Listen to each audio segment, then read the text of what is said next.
আর জামাই ষষ্ঠীর পরের দিন বাড়িটা পুরো ফাঁকা। নাতি বৌমা ছেলে গেছে ষষ্ঠী খেতে, এখন 2-3 দিন থাকবে, আসবে না। আর আমি একা বাড়িতে।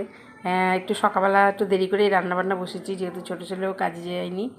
আমরা 3 জন মানুষ। সকালবেলা সেদ্ধ ভাত করে নিয়েছিলাম আগে তা সব খেয়ে নিয়েছি। আর দুপুরবেলা আজকে যেহেতু কেউ বাড়ি নেই, সেহেতু সেরকম কিছু রান্না করিনি। কী রান্না করেছি দেখাচ্ছি। এখানে করেছি ভাত, তোমার সকালবেলা আলু সেদ্ধ, পেঁপে, উচ্ছে সেদ্ধ আর পটল ভাজা ভাত করেছিলাম। ওটা সকালবেলা ভাতটা আগে করেছিলাম বলে খাওয়া হয়ে গেছে, খেয়েছিলাম সকালবেলা। আর এখন দুপুরবেলা করলাম উচ্ছে দিয়ে, আলু দিয়ে, পেঁপে দিয়ে একটা ঝোল করলাম শুক্তোর মতন। আর এখানে করেছি কচু দিয়ে, আলু দিয়ে, মানকচু দিয়ে, আলু দিয়ে আর চিংড়ি মাছ দিয়ে তরকারি। এই যে